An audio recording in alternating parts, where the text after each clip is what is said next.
December 20th, 2023. I'd ask everyone to please rise to state our Pledge of Allegiance. I pledge allegiance to the flag of the United States of America and to the republic for which it stands, one nation, under God, indivisible, with liberty and justice for all. Thank you. Secretary, would you call the roll, please? Yes. Mr. Ferrucci. Here. Mr. Grinslade is absent. Mr. Sylvie. Here. Mr. Stevenson. Here. And Mr. Lannon, not yet joined. We do have quorum.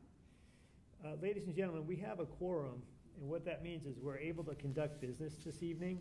However, two of our members are not here, so in order for your motion to pass, all of us have to be unanimous.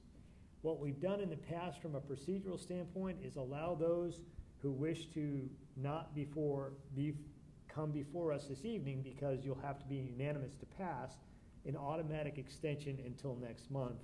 You may have to renotice depending upon when you noticed prior. So if anyone is here and doesn't want to come before us and take their continuance and come back to us in January, when we will have more than 3 members, please raise your hand and we'll continue those first. Okay. Seeing none, we'll go ahead and proceed and call each one in order. Again, if we call a vote and the vote is 2-1, 1-2, we have to be unanimous to pass your motion, just so you know. Okay? If you change your mind and you step to the podium, just let me know that you wish to exercise the automatic continuance. Thank you. Secretary, we've called the roll. The first order is approval of the previous minutes. Do we have a motion? I'll make a motion to approve the October 25th, 2023 minutes. Second. All in favor? Aye. The only other thing I'd like to add, ladies and gentlemen, is that if Mr. Lannon joins us remotely, we will have 4. So therefore, we'll let you know that. But until he joins us, again, we have to be unanimous to pass. Okay. Anyone have any questions about that? Thank you.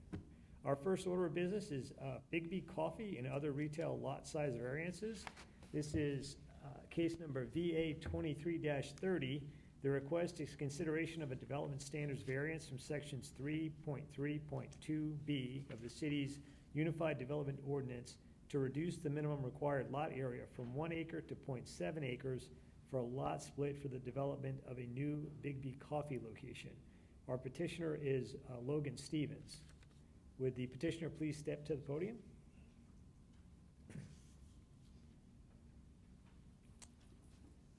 Go ahead, sir. I have a traffic study here. Is that the traffic study from A&F? Yes. Yeah, we had it in our packet. Okay. Is that dated November 29th? Yes. Yeah, we've got it. Thank you.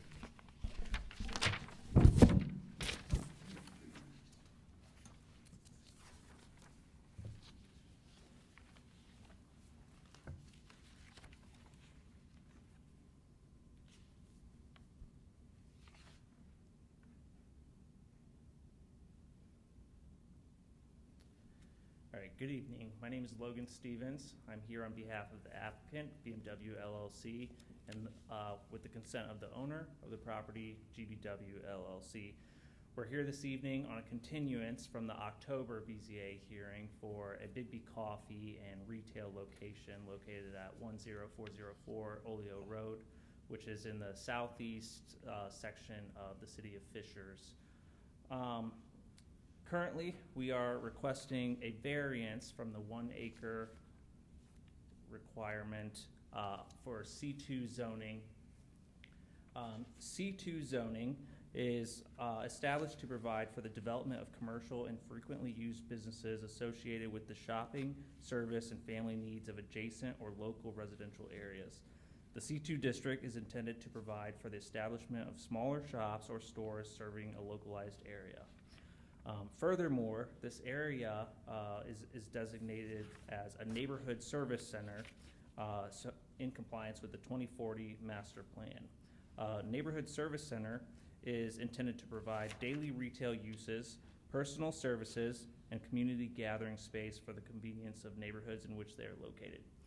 So as you can see on the screen here, there's a lot that exists that's approximately 2.17 acres in size. The intent is to subdivide the property to provide for a parcel that's approximately 1.42 acres and a parcel that's 0.75 acres.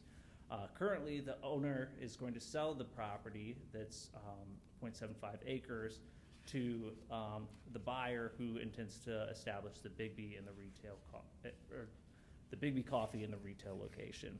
So in order to split the property and sell it, we need the variance for a lot size that's less than 1 acre. As I was here back in October, I'll briefly go back through some of the plans just so you have a reminder of what we intend to do here.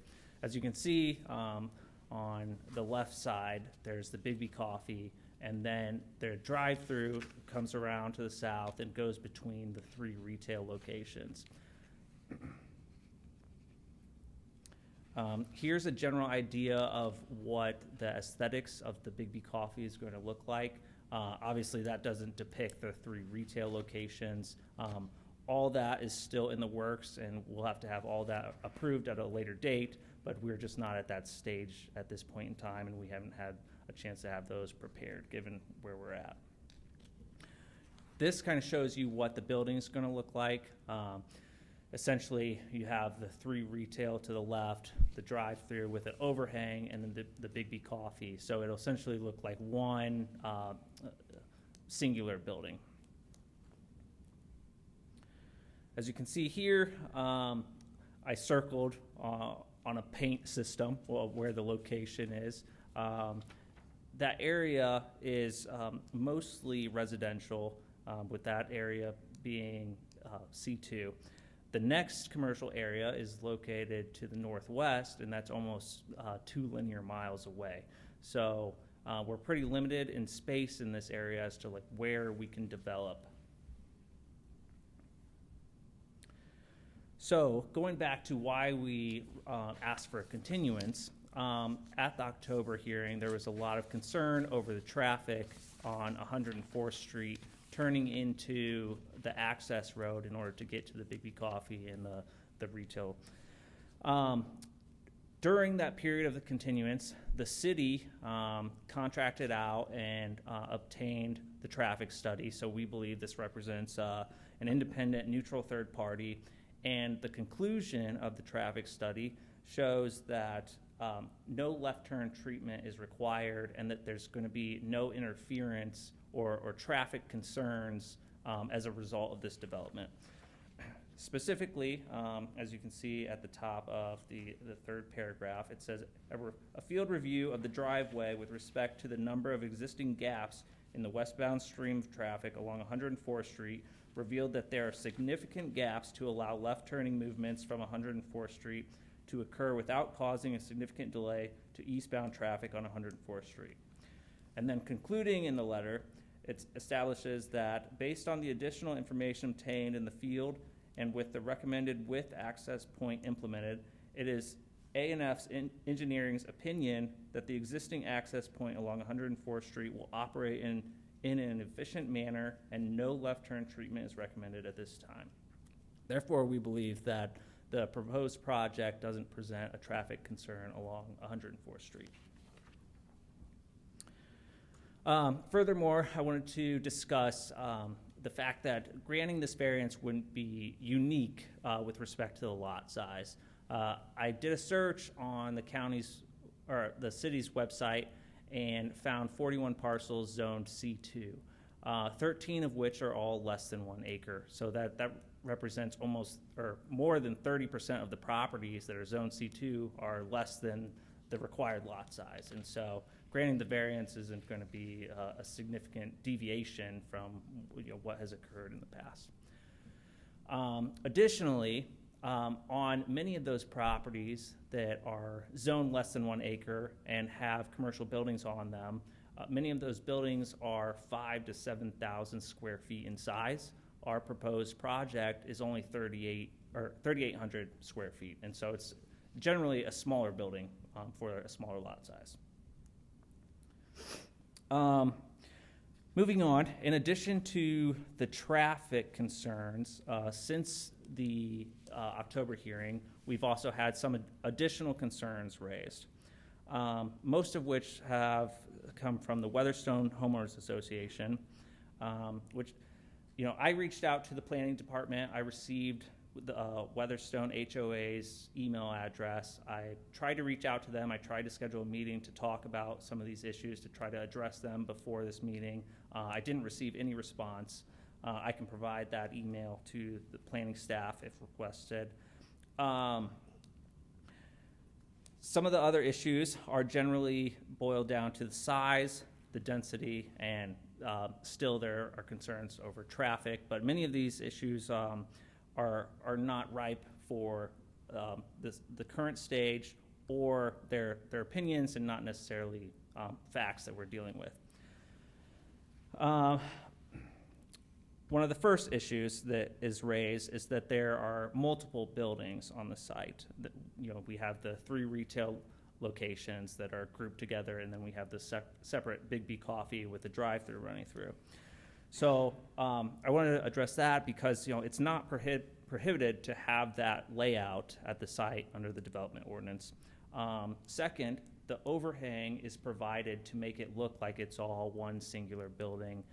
Even though it's not required, it's just one of the items that the developer has taken into account to try to address some of those concerns to give it a more seamless look. Third is the size.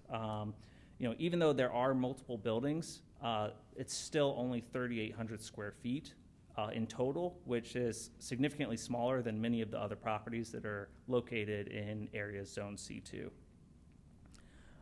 Additionally, there's been some stacking concerns raised. Under the city's ordinance, section 6.11.7, 7-car stacking is required. Stacking is essentially for the drive-through. You have the cars that line up as they're waiting for to order and get their food. Our proposed plans provide for 7-car stacking, 11-car stacking, and up to 12 if we need it, which is over 50% more than what's actually required. There's been some concern over the corridor plan for 104th Street. The corridor plan is for the right-of-way area on 104th Street, and it recommends that you have sidewalks and landscaping buffers, and all of that is great for 104th Street, but it's not necessarily applicable to our specific development project because we're not in the right-of-way. We're not interfering with it. We're not obstructing it, and so the corridor plan, we believe, is inapplicable here. There's been some setback concerns raised. The setbacks are 50 feet from the front lot line, 20 feet from the rear lot line. Working with planning staff and pursuant to section 6.16.2 subsection C of the Uniform Development Ordinance, we have determined that the front lot setback line is the northern line. And from the northern lot line, we meet the 50-foot setback requirement. Additionally, even if the southern line of the property was the 50 feet front lot setback line, there's an existing variance that allows for a 20-foot setback. So we meet all the setback requirements despite some of those complaints that we don't. Additionally, there's been some concerns over parking. Currently, there exists between the FC Tucker building and our proposed lot a recorded easement agreement for mutual parking rights. So we believe that any parking concerns are satisfied by the rights of the parties to park on each other's lots once this area is subdivided. Finally, I want to talk about the alternative options. It's important to keep in mind that we're only seeking a variance from the lot size requirement. The total acreage of this parcel is 2.17 acres. So the alternative here would be to purchase a full acre or to lease the land.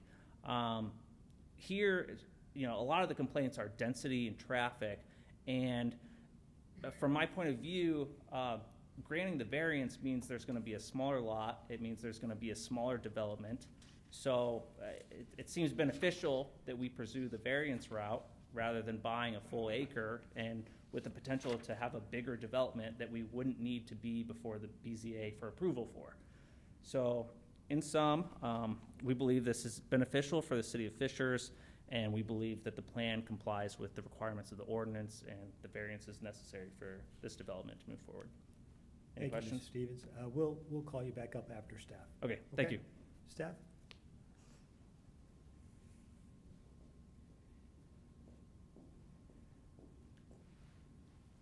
Good evening. So, again, this is the variance that you heard in October, and it was continued to November. And then the applicant petitioner asked that it be continued for another 30 days to today's public hearing. So just as a quick recap, so as the petitioner said, they are requesting a lot split. The parent parcel is located at the northeast corner of Oleo Road and East 104th Street. The zoning is C2. And to give you context, the UDO states that lots zoned C2 are required to be at minimum 1 acre, hence the need for the variance.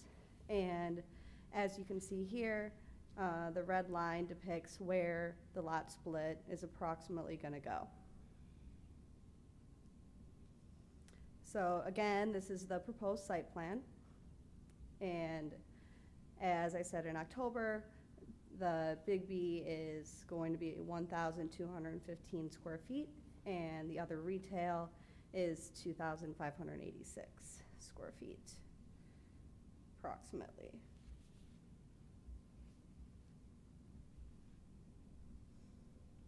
And then this is a traffic study letter for the continuance.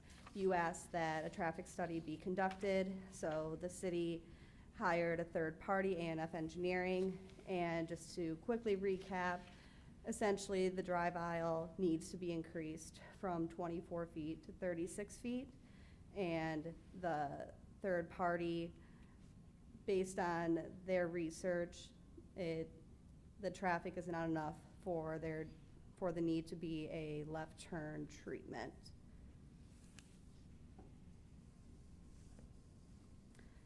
So we received 3 public comments.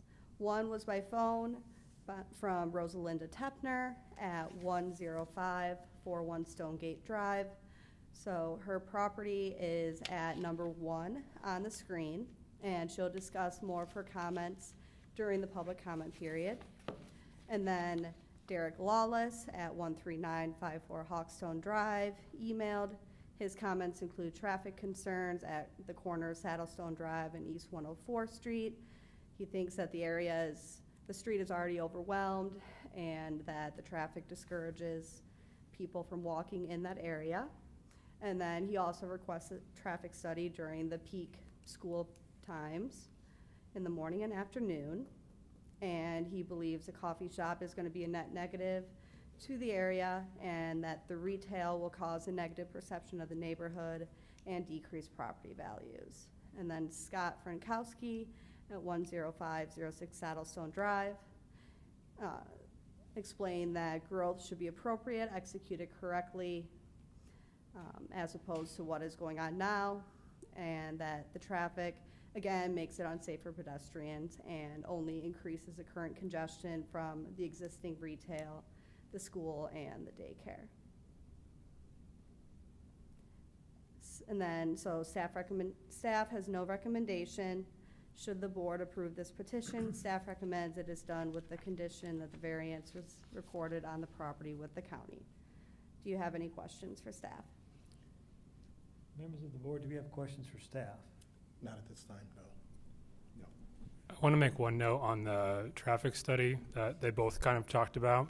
While it does say that the access point is adequate, it does request that when they go through the improvement location permit, that it is widened. That was going to be my question for Mr. Stevens. Mr. Stevens, could you come back here, please? Thank you.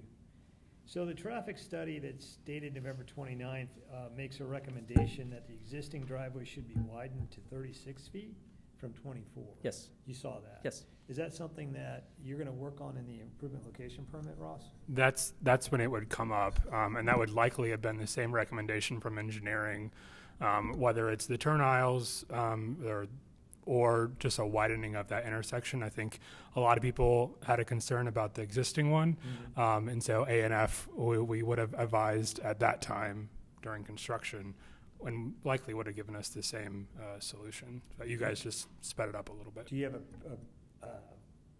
position on that? Yes, we would work with them to accomplish and satisfy that condition. That's the only question I have. Do you have any other questions? No. Okay, at this time, I'm going to open the public hearing. If anyone is here from the public to speak on this, we'd ask you to please approach the podium, state your name and address, and proceed.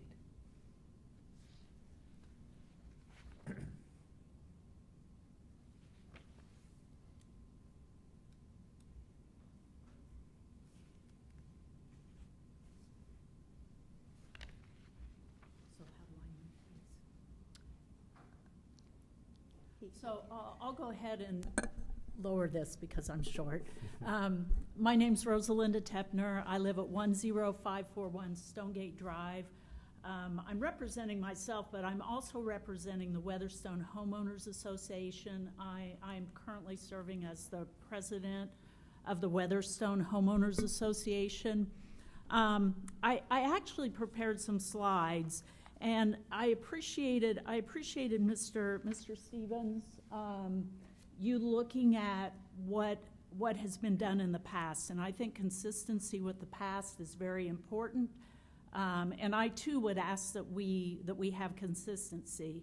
I looked at the Fisher's 2040 plan, and actually I wasn't aware of this. I was very happy to find that 104th Street is identified in that plan as one of the major secondary corridors, and there is a plan specific to 104th Street. To me, what stands out, I love the addition of 10-foot access paths, and that will be added to the north side of 104th Street, so it would run right along the development with Greenway. There's a plan for Greenway there. There's also an emphasis for the neighborhood service centers that I think Mr. Stevens neglected to mention, and I'll just quote this: improvements in safety, capacity, and performance of all transportation modes, including walking and cycling. And I think you even saw that from our neighbors, from several neighbor comments as well. Our neighborhood butts up against this, but we cannot walk to it. There is not a safe way to access this area, and I don't see that the development plans allow for that with the density. How do I? If you click left and right on that numpad, you can switch slides. On the. Okay. If you scroll, So I just put up the corridor plan, and there's the quote that I mentioned. I'll go on. I actually copied from this plan the emphasis on shared use, the shared use paths, the greenway, the beautification piece that's in the 2040 plan, which I think is wonderful for our neighborhoods. I again go back to the development plan submitted by Mr. Stevens, and let me be really clear, I'm not opposed to retail, and I'm not opposed to a coffee shop. I am opposed to something that is so dense that there's not room for it to blend in with the neighborhood. It's dense, it doesn't have access to or around the buildings, and I think that's a safety concern for the pedestrians. And I think it's inconsistent with the Fisher's 2040 plan. The corridor greenways, I'm not sure with only a 20-foot setback how that's going to look with the corridor greenway. And when I look at the C2 variance list, and I went and Google mapped every one of those C2 variances that Mr. Stevens presented, In each case, the front of the building faces the major road, and there is a setback in each of those. I went through Mr. Stevens' request that he says granting this variance would not mean that this parcel would be out of the ordinary, and that was, you'd find that quote in the minutes of the October meeting. But this 31% of parcels that are less than one acre, I've actually copied the Google Earth view of each address, but just for the sake of time, my observations, there's a single freestanding building on each of this, so there's not a single one of these that has more than one building on the variance. Each one of these faces the major street, and I mean, with this being, with 104th Street being a major secondary corridor, I can't imagine the back of the building 20 feet from the street.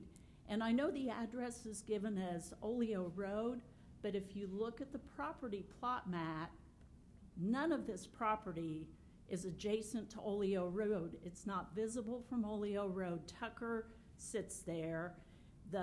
It is fronts 104th Street. So the front of the building should be 104th Street.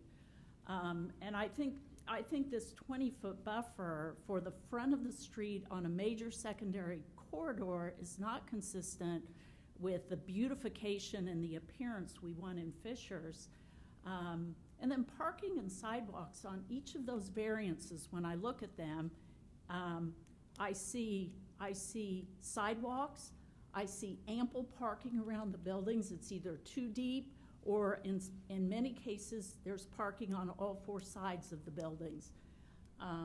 If you'd like, I can show you the pictures. Then the traffic study that was addressed, the updated traffic study was addressed, but the original traffic study was not addressed. And I don't know, were you given a copy of the original traffic study?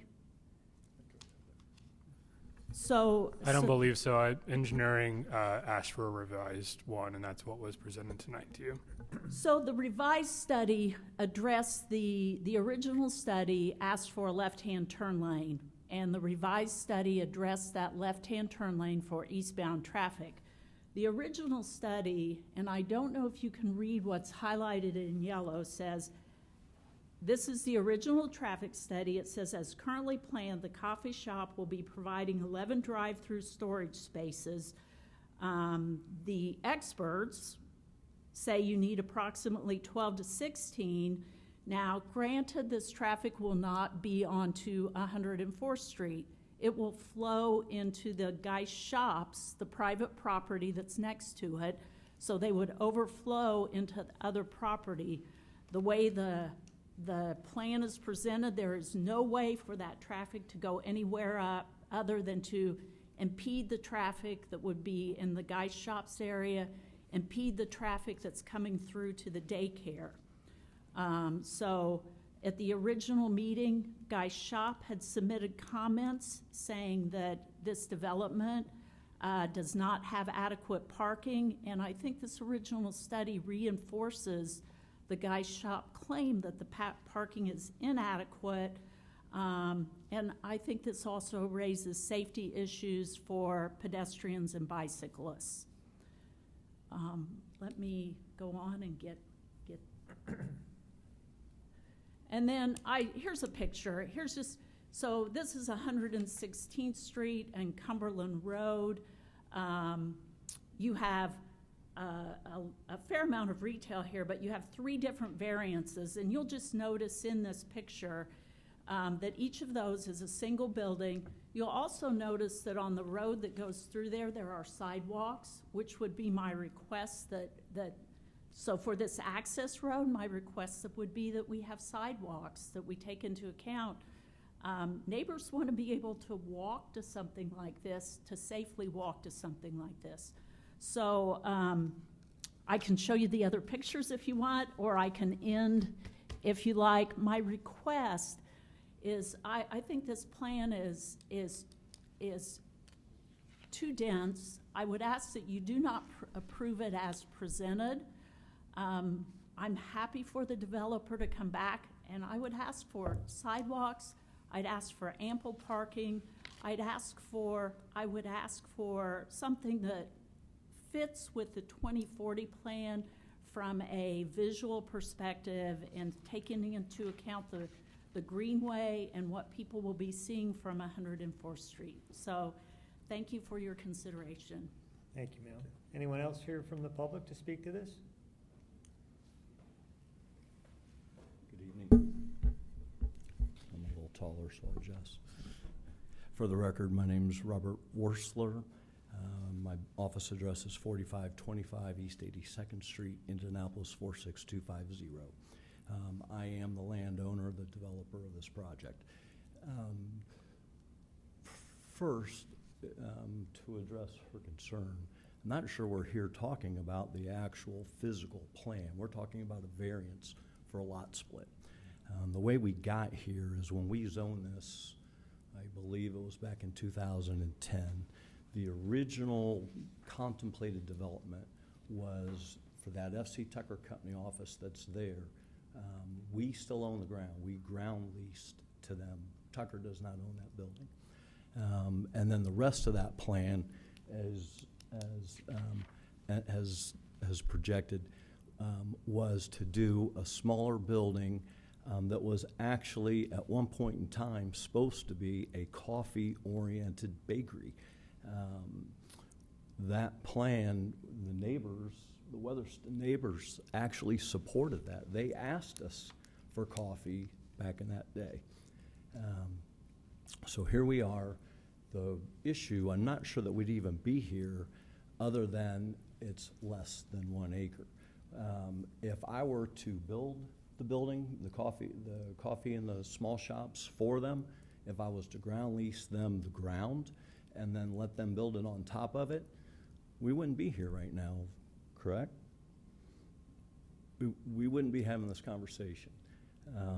So I made a couple other comments to this. With regards to the parking, it's not actually factual that they would have to park in the shopping center, the adjoining shopping center. When we did the Tucker lease, and I can present that lease, I don't have it with me, but we have cross-parking, cross-access with that Tucker building. So any overflow parking that could be required can park in that Tucker lot. There's not going to be overflow parking, and I wouldn't believe her use would require overflow parking at that hour anyway into the shopping center, but we've already accommodated by giving that, or by having that cross-access, cross-parking agreement with Tucker. The reason it's an Oleo Road address is because when we bought that property, that was all part of the school corp, as I remember, and it had the Oleo Road address. So that's why it's an Oleo Road address.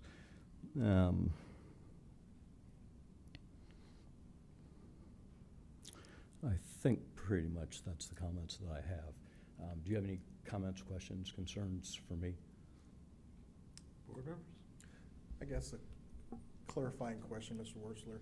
You mentioned that if you issued them a ground lease, we wouldn't have an issue here. Are you suggesting, is that regarding not splitting the parcel? Right. I wouldn't have, in order to sell her the 7/10 of an acre to do her coffee, I wanted to sell that parcel versus actually build it for them. So that's why we're here. Thank you. Thank you. Anyone else here from the public? Seeing no one, I'm going to go ahead and close the public hearing. Any other questions before we entertain a motion? I don't think so. Ross, you had talked about parking, sidewalk improvements, physical footprint of the building, all to take place during the improvement location permit. Could you comment on that a little bit for the members of the public? Yeah, so what we did here was a courtesy review to make sure that their site plan could function here in regards to parking. So with the uses that they're proposing, the square footage, their parking count that they provided does meet our minimum standards from a parking perspective. That goes with the same with the drive aisle. the experts may say that we need 12 or 13, queuing spots for the drive-through. We have a minimum requirement of 7, which they're meeting that as well. In regards to sidewalk connectivity, whether it's between parcels or to the right-of-way, if they're not shown on there, those are requirements as part of the UDO as well. So I will say staff did not do a full construction review of the site plan here, but merely was here to show you what this site, could look like if it was split. Thank you for clarifying. Members of the board? We've closed the public hearing, but because I allowed Mr. Hillary to explain, ma'am, go ahead and ask your question. The 12-foot, the additional 12-foot to widen the access road, will that not take away parking from the Gabrielle, can you pull up the site plan? The drive aisle is what's adjacent to 104th Street. That's what, well, it says to the Biggie access point. yeah. The traffic study says, so where will that 12-foot come from? So the drive aisle that's off 104th Street, that's what's being required to be widened. That's been a concern of engineering as well, that drive aisle from this development to 104th Street is not wide enough for 2 lanes of traffic. It's currently 24 feet. So during the construction process, that drive aisle off 104th would be required to be widened to allow for better traffic movement in and out of this site and the other sites as well. And a sidewalk added along there as well? Is that a requirement? We require sidewalks along public right-of-way. We would require a sidewalk from the right-of-way to the front of the building. You would or would not? We would require a sidewalk from the right-of-way to the front of the building. And where would that go? That looks like it would go in what they're calling parking. Yeah, so staff did not do a review of the construction documents because we were only here to review the lot split, but we would continue to look at that. They're required to connect to the public right-of-way from a pedestrian standpoint. Thank you. So our variance before us is to approve or deny a development standards variance from section 3.3.2B to reduce the minimum required lot area from 1 acre to 0.7 acres. That's the only variance that is presented before us. We've talked about some additional things that will take place during the improvement location and permitting process if indeed the variance is granted. I did that, ma'am, to allow you to hear about what happens next if the variance is approved today. So with that, do we have a motion?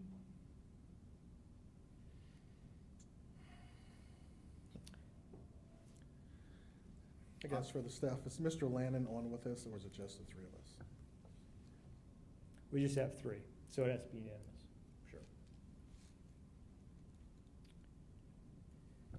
Well, I will make a motion to approve VA 23-30 with the condition that the that the variance be recorded with the property and with a voluntary commitment from Mr. Stevens, which I don't think is very voluntary, of improving the drive aisle from 24 feet to 36. We have a motion. Do we have a second?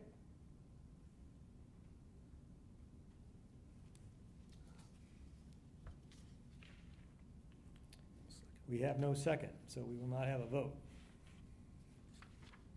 Do we have a motion to deny VA 23-30? I'll make a motion to deny the petition. We have a motion. Do we have a second? I'll second. A motion and a second. Secretary?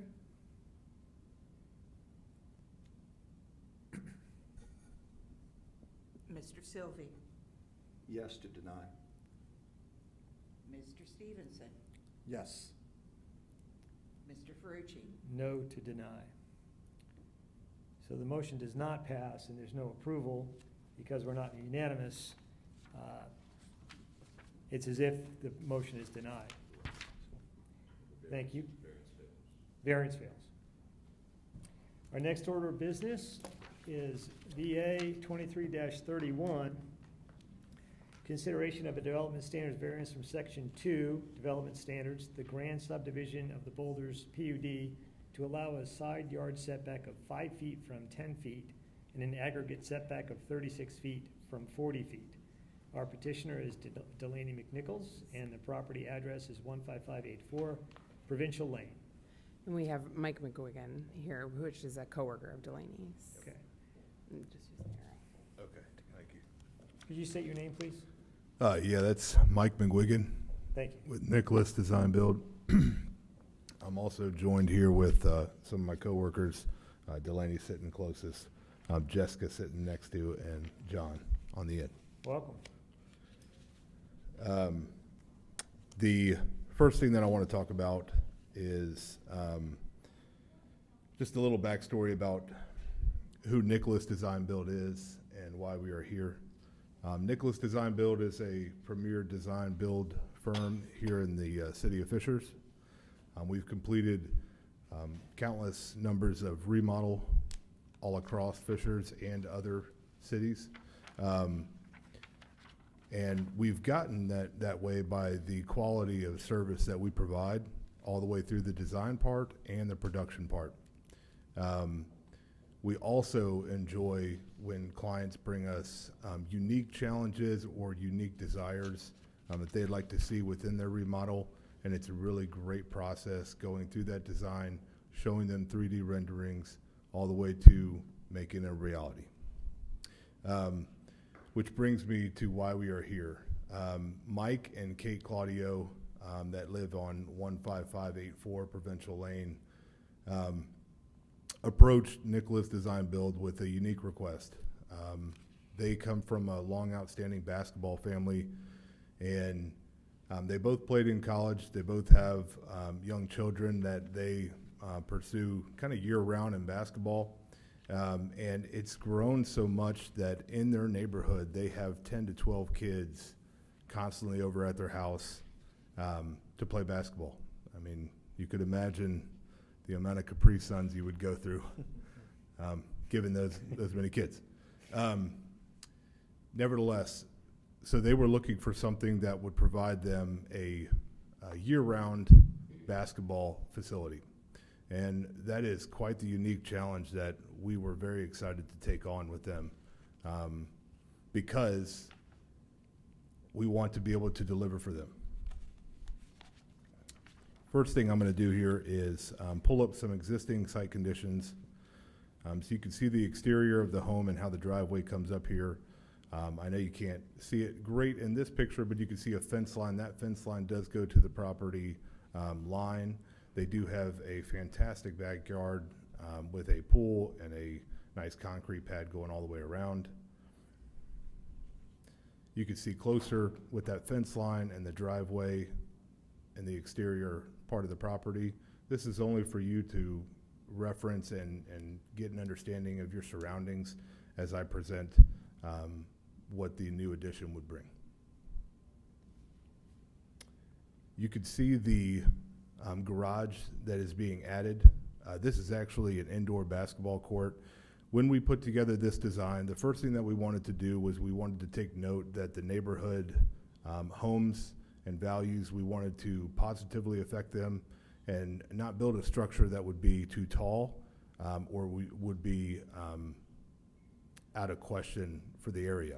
We wanted to make it look like it as if it were to be a boat garage or an additional car garage. And that was the presentation that we were going for. You can see the site plan here and how that structure goes against the property line. You can see that the typical setback would be 10 feet. Right now that property or that addition is 5 feet from that setback, and that kind of brings us to the variance that we are asking for today. As far as support, obviously we have countless kids that would love to see this addition go up. But we do have the neighbor that is closest to the addition. So the neighbor that would be to the left of the homeowner. So this would affect them the most. We have their approval based on the construction docs that were sent over and the letter that was presented. And then we also have the HOA approval based on the construction docs that were sent to them after full review. The only thing that they asked was that the addition matched the exterior of the home, to make sure that it fits in and blends in well with the neighbors, and then also kind of blends in with the neighborhood. Throughout the neighborhood, there are additions. However, this one is unique as it would require a variance for a setback. And Thank you. that's it. Thank you. Staff? You got questions? Do I ask that? We will have staff present, and then if the board has questions of you or staff, we'll bring you back up. Thank you. Good evening, Christy Cashin with the City Planning Department. This project before you this evening is the Claudio Residence located at 15584 Provincial Lane in the Riviana of Fishers neighborhood. This property is located in the Boulders PUD under subsection The Grand. They are seeking 2 variances for a home addition.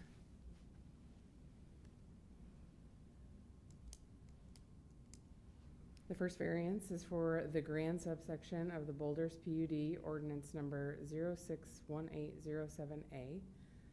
This request is to reduce the side setback to 5 feet from the permitted 10 feet. The other variance request is from the same section of the PUD, requesting to reduce the minimum aggregate setback to 36 feet from 40 feet. With this addition, the impervious lot coverage is still under the 40% allowed per section 3.2.3 of the city's UDO.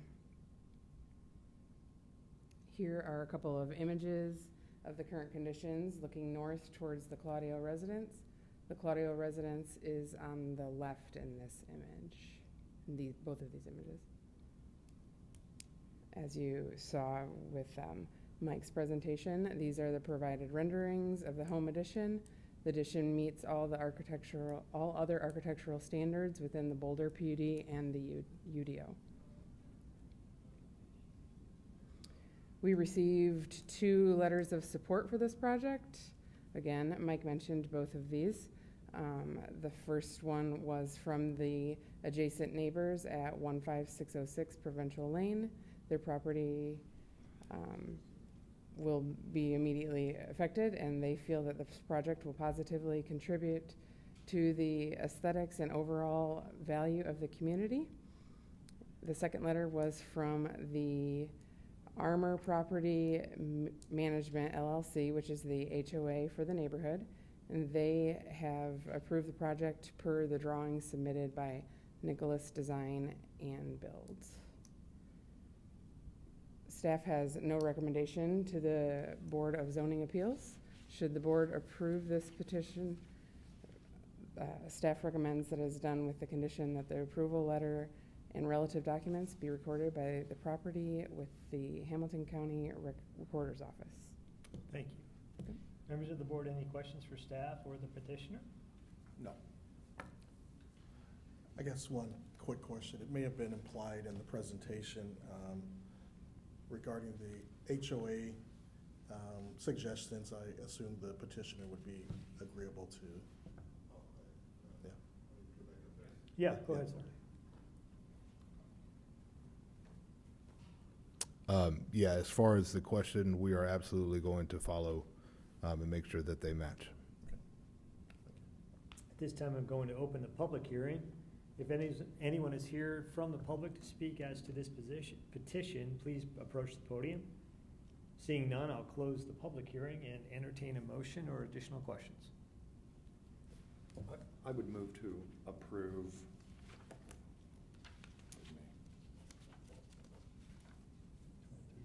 2331 with the condition that the approval letter and all relative documentation be recorded with the county.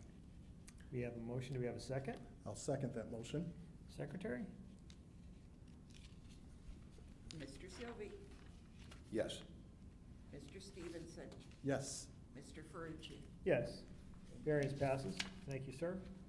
Our next order of business is VA 23-32, consideration of 3 development standard variances from section 3.2.3 R2 development standards of the city's Unified Development Ordinance to Okay. allow lot impervious coverage from 52 to 35%, and a variance of architectural design standards, section 6.3.4B, .3.D, to allow a roof pitch of 4/12 from 5/12. The third variance from architectural design standards, section 6.3.4.B.4A, to allow a front load garage to be set 4 foot in front of the front facade plane instead of setting back 4 foot from the front facade plane. Our petitioner is Mr. Logan. The address is 13553 Haven Cove Lane. Mr. Logan? Yes. Thank you. So my client is a empty nester.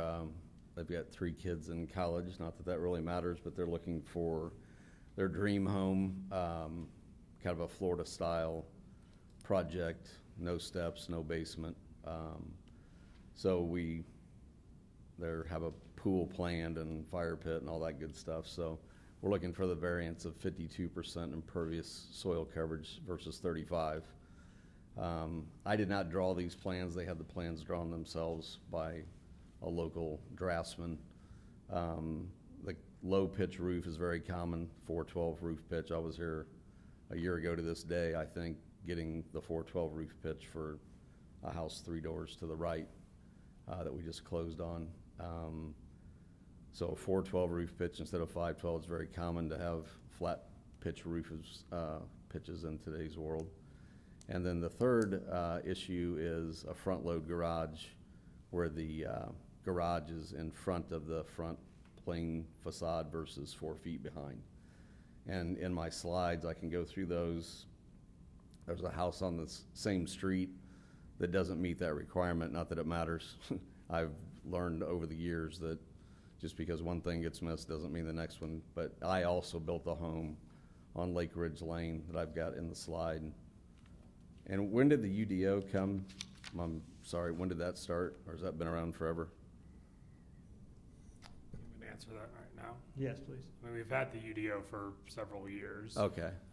The recent updates that may have been affected with the garage location, I believe, was done in 2018. Okay. Yeah.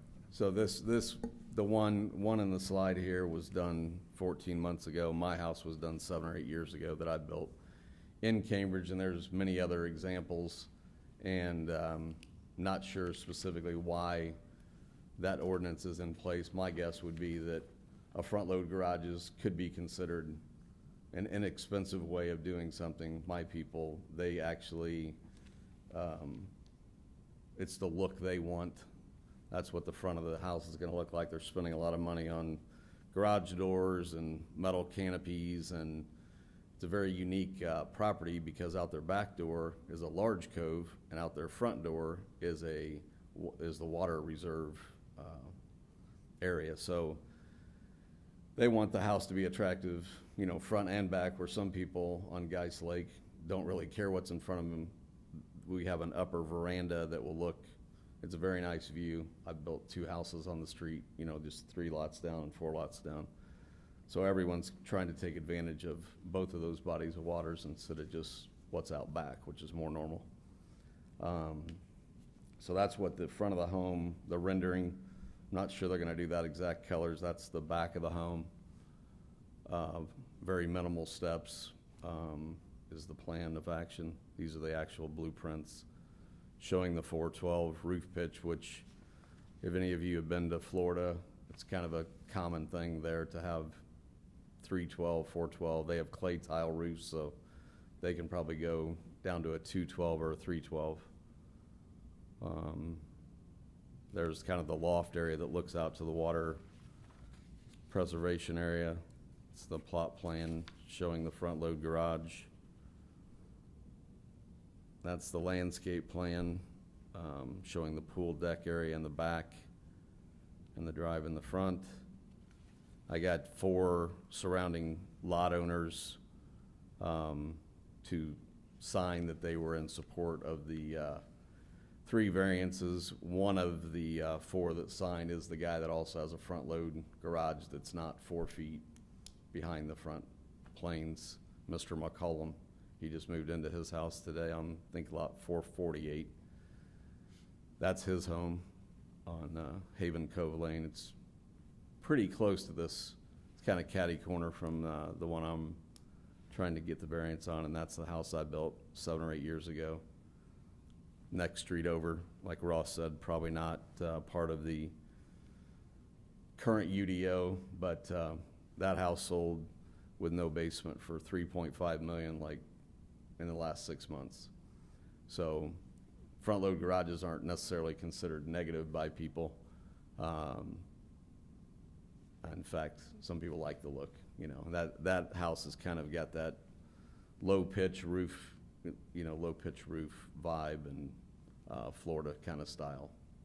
So I think that's all I've got on my stuff. Thank you, Mr. Logan. Yep. Staff? I didn't load it, but I do have the approval from the developer too, from Marina Partners approving the plans. All right. Hello again, Christy Cashin with the City Planning Department. The project before you is the Ratliff residence located at 13553 Haven Cove Lane in the Springs of Cambridge neighborhood. This property is located in the Marina PUD, and development standards refer to the city's UDO. They are seeking 3 variances for a new home. The first variance for the city's from the city's UDO, section 3.2.3. This is to increase permitted impervious coverage to 52% from 35%.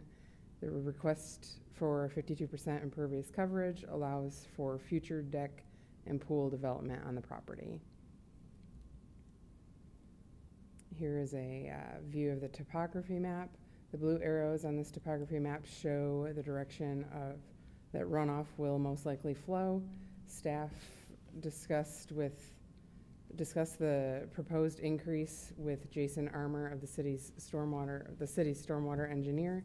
He found that the proposed build would not significantly impact the drainage from the neighboring lots, as long as all improvements continue to drain south towards the reservoir and not discharge directly towards the adjacent lots.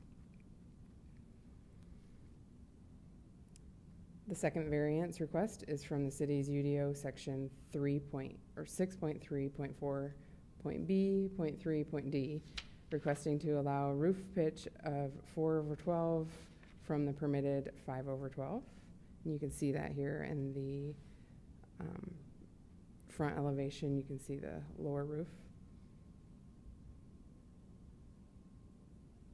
The last variance request is from the city's UDO section 6.3.4.B.4.A, requesting to allow a front load garage that is set 4 foot in front of the front facade plane instead of setting back 4 feet from the front facade plane.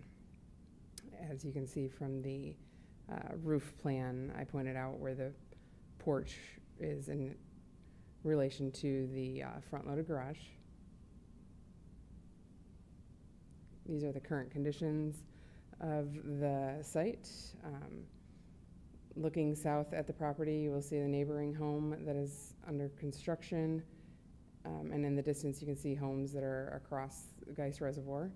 And looking east, you can there are just currently empty lots. And in the distance on the left is the home that Joe mentioned that has a front-loaded garage as well.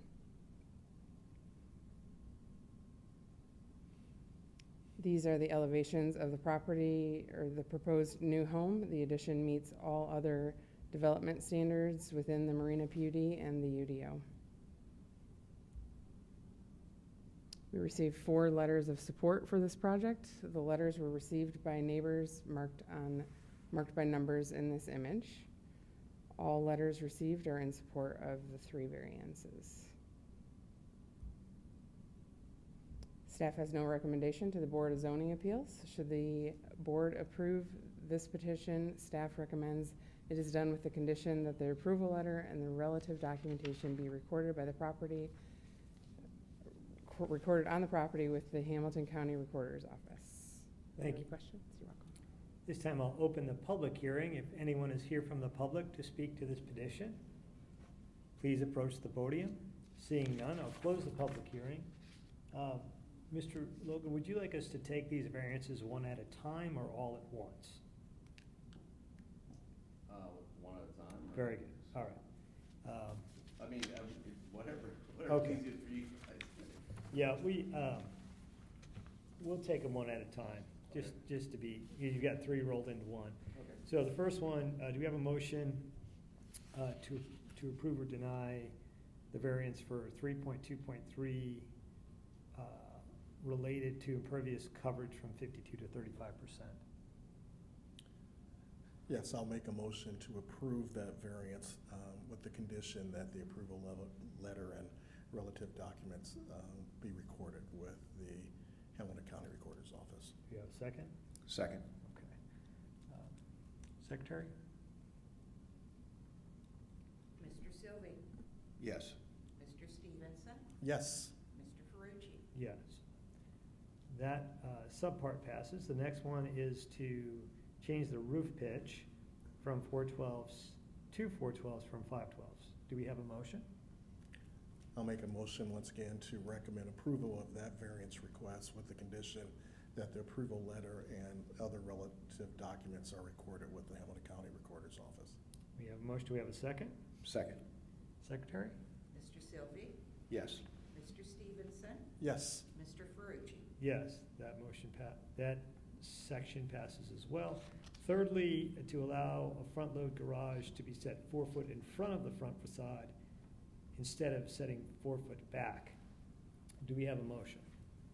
I'll make a motion to approve that variance request with the condition that the approval letter and relative documents are recorded with the Hamilton County Recorder's Office. Do we have a second? Second. Mr. Sylvie? Yes. Mr. Stevenson? Yes. And Mr. Ferrucci? Yes, all motions pass. Variance approved. Our next order of business is VA 23-33. The request is consideration of a development standards variance from the Southeast Fishers Plan Development Ordinance as amended to increase the maximum permitted lot coverage from 35 to 45% for 13 proposed single-family homes of the Brooks Park subdivision located at 9698 Winning Ticket Court, 9697 Winning Ticket Court, 9863, 9876 Backstretch Row, 9856 Backstretch Row, 9836 Backstretch, 9798 Backstretch, 9758 Backstretch, 9777 Backstretch, 9817 Backstretch, 9857, 9877, and 9917 Backstretch Row. The petitioner is Amanda Deerdorf of Fishers Homes of Indiana.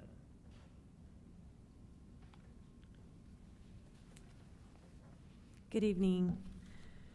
First off, I just wanted to thank staff again for all their assistance and direction. As we have started to transact in Brooks Park with a lot of excitement from customers, if you recall, we have 2 series of homes approved at Brooks Park. We have our Masterpiece series and our Grand Estates. And Grand Estates represent essentially a larger series of homes. Overwhelmingly, we have had customers choose our Grand Estate homes. And a little bit of a surprise to us, but we're excited. And what I would say is that these customers, where the price point average sales price is transacting, they are really adding all the bells and whistles, if you will, and a lot of other folks coming in, adding additions, et cetera.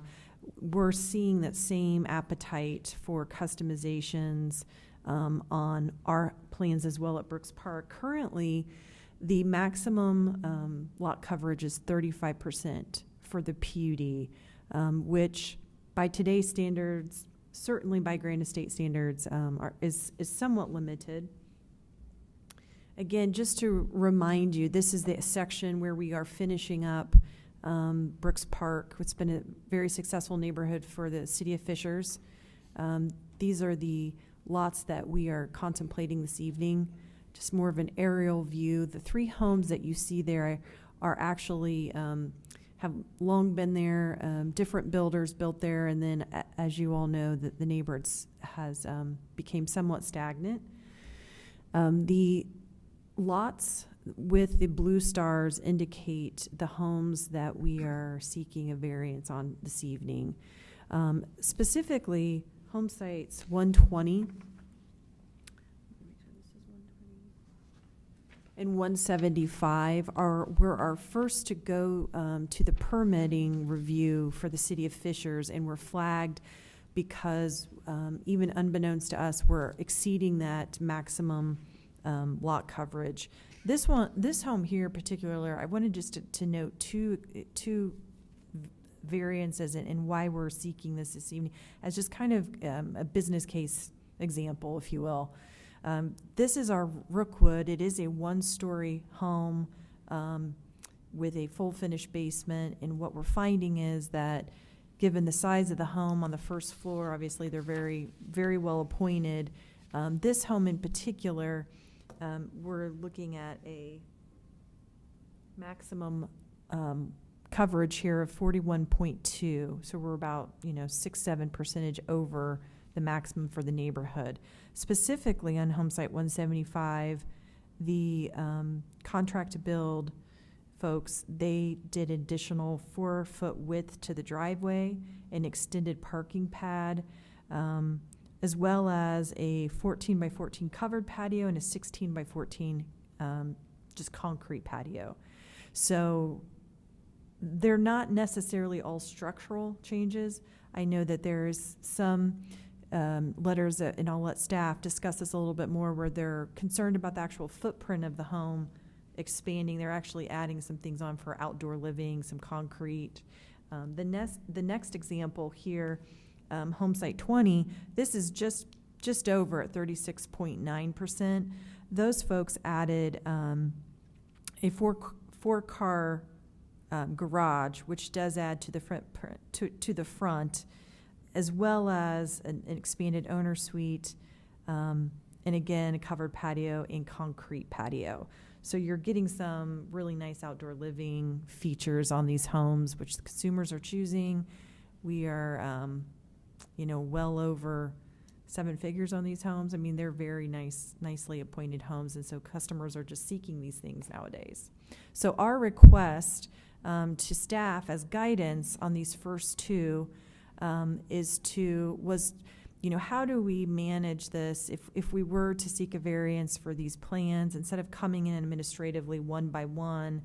Is there a way that we could identify the lots that could be at risk if, again, what we're seeing from the dozen lots that have sold, customers are choosing some of these outdoor living spaces, 4-car garage, some different features? So we sort of did our numbers on all the balance of lots that haven't sold yet even, and looked at kind of a ceiling on that impervious surface area. And we're finding it would be anywhere from the range of 38 to 45. So tonight, we're seeking for those 13 home sites that were identified with the blue star up to a maximum of 45% lot coverage on that from the 35. Not necessarily that we would go to that, and it's also plan dependent. We just put our largest plan with most of those kind of features that have been selected. We may not need it on any given lot. It's just, again, kind of administratively, how do we move forward with business and permitting, et cetera, and help Fishers City and help Fisher Homes. So thank you. Happy to answer any questions. Thank you. Staff?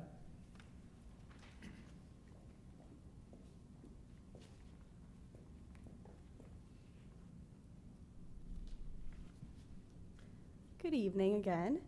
So this is the, as Amanda said, Brooks Park maximum impervious surface variance.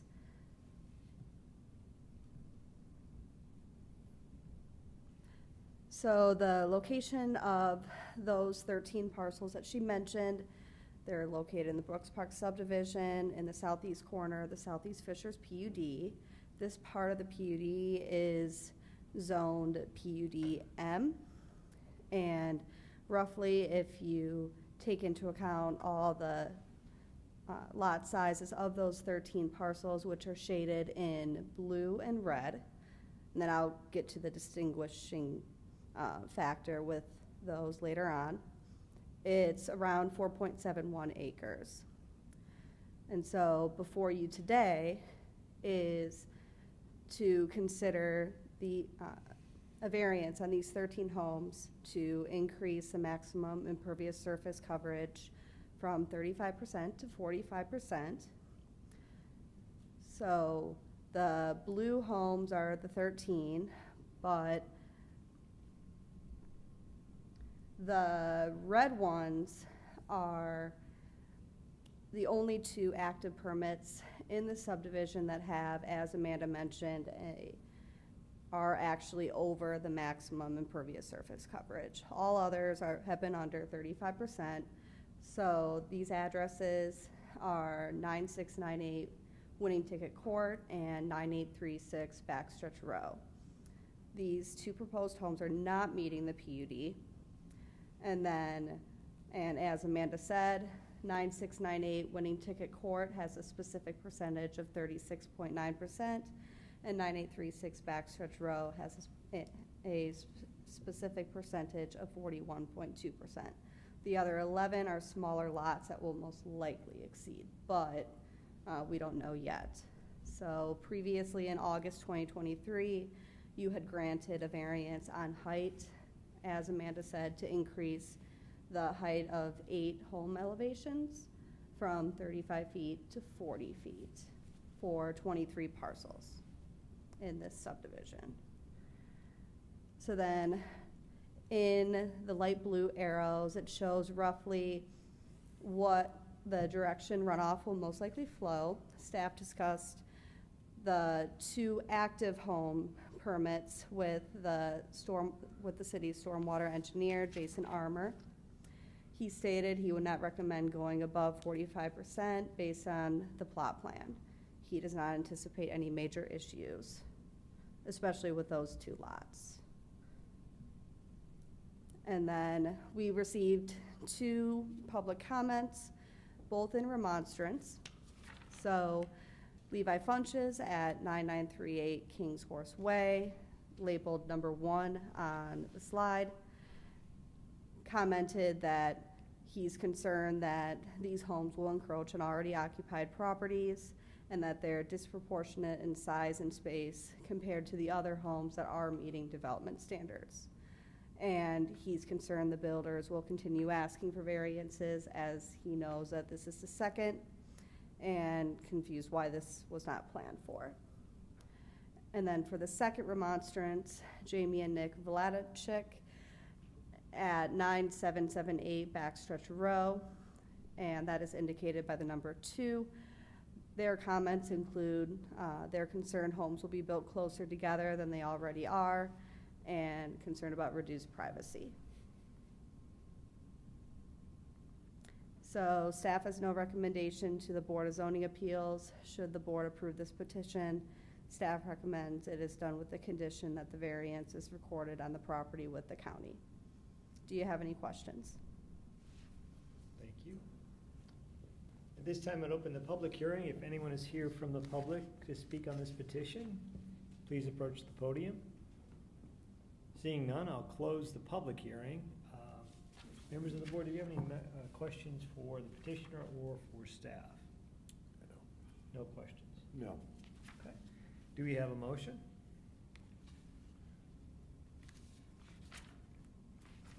Yes, I would move to approve VA 2333 with such being documented or recorded properly on the properties with the recorder's office. We have a motion. Do we have a second? Second. We have a second. Secretary? Mr. Sylvie? Yes. Mr. Stevenson? Yes. Mr. Ferrucci? Yes, motion passes. Thank you. Okay. Do we have any new business this evening? No new business? Staff communication? All right. Well, I'd like to wish everyone here a very happy holiday season. Merry Christmas, Happy New Year to you and your families. Thank you for everything you do for the city of Fishers. It's much appreciated to make our community a very lovely place to live and to work. So thank you all for everything that you do. And with that, I'm going to adjourn our meeting this evening. Thank you.